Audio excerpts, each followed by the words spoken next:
make you testify on. Emirate Radio 98.5 melody on the move. Emirate Radio 98.5, the voice of the people.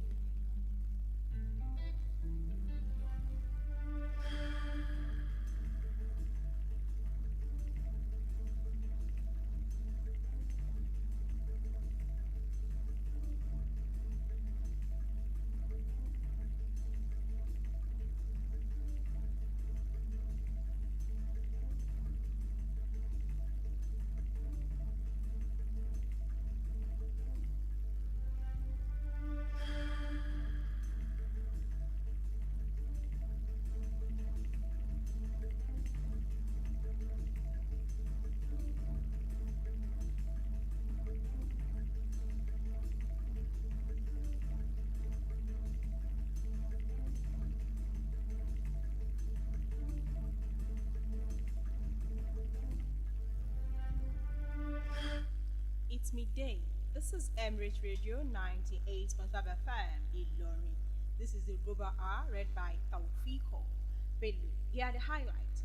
Federal High Court adjourns Erufai case to April 23rd. Iran denies US claims on missile program. Mbappe sidelined with new injury ahead of Benfica clash.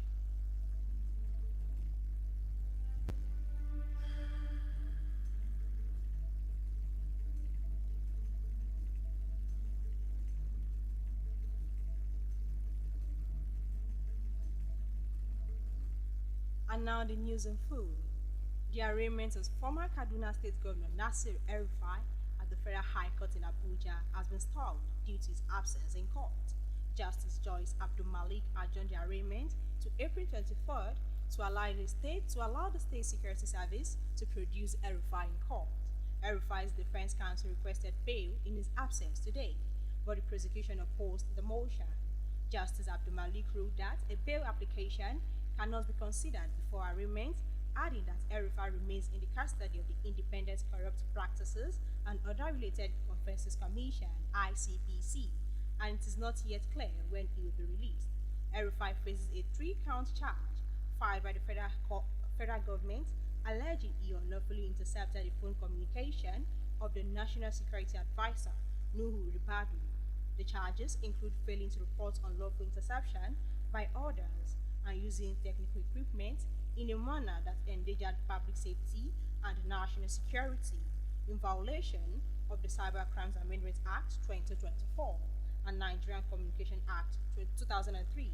Recall that the former Kaduna State Governor faces a three-count charge filed by the federal government accusing him of unlawfully intercepting the phone communication of the National Security Advisor, Nuhu Ribadu.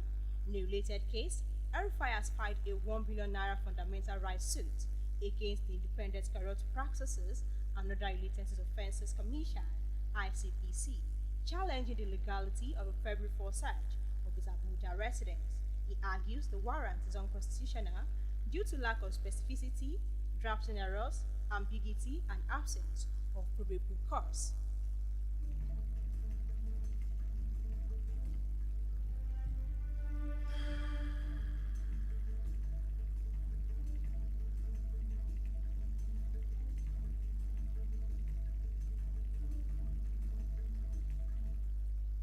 In another beat, Iran's foreign ministry has today dismissed US claims about its missile program as big lies after President Donald Trump claimed Tehran was developing missiles that can strike the United States. Ministry spokesman Ismail Bakai said on X that allegations regarding Iran's nuclear program, ballistic missile, and January unrest casualties are repeated big lies.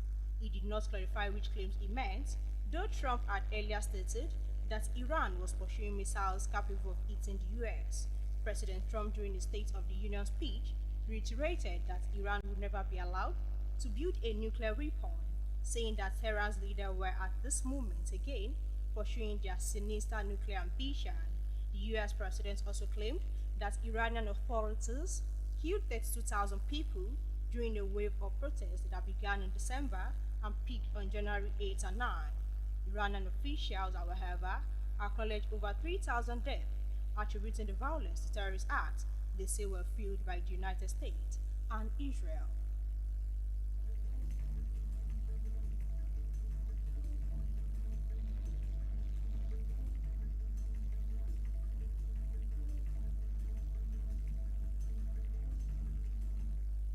The Emirates Global Eye is coming to you from Emirates Radio Ilorin.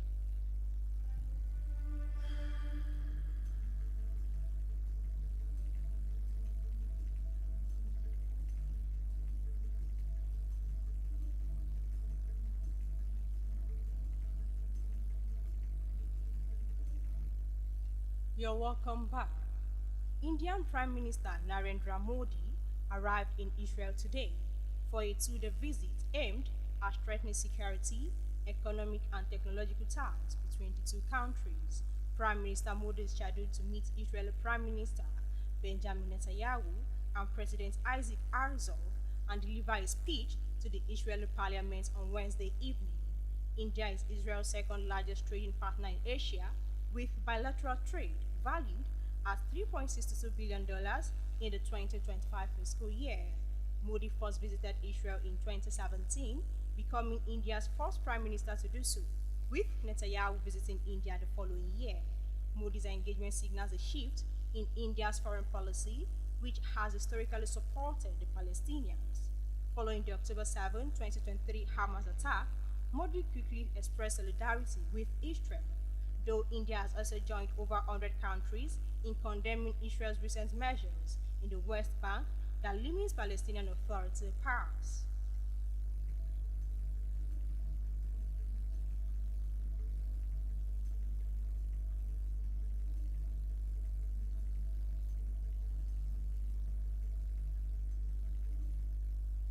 From the sports room, Real Madrid are likely to be without star forward Kylian Mbappe when they face Benfica in the second leg of their Champions League playoff this night.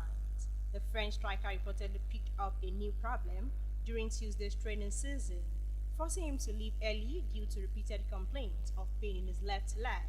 Medical tests later confirmed that Mbappe will not be fit for the clash against Benfica, a significant setback for Real Madrid despite their 1-0 lead from the first leg.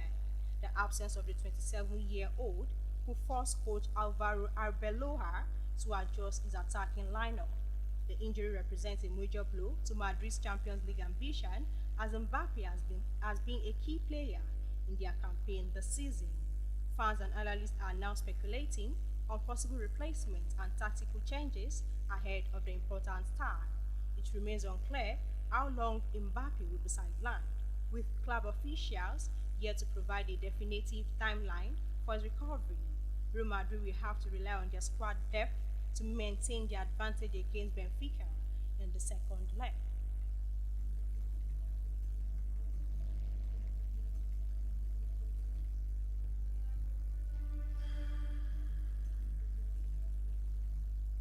To end the Emirates Global News, here again are the highlights. Federal High Court adjourns El-Rufai case to April 23rd. Iran denies US claims on missile program. Mbappe sidelined with new injury ahead of Benfica clash. The Emirates Global News was compiled and edited by Oluwadolapo Bamigoye and brought to you by Taofeeqoh Bello. For updates and interactions, follow us on all our social media platforms at Emirate Radio 98.5 or visit our website at www.emirateradio.ng. Good afternoon and many thanks for listening.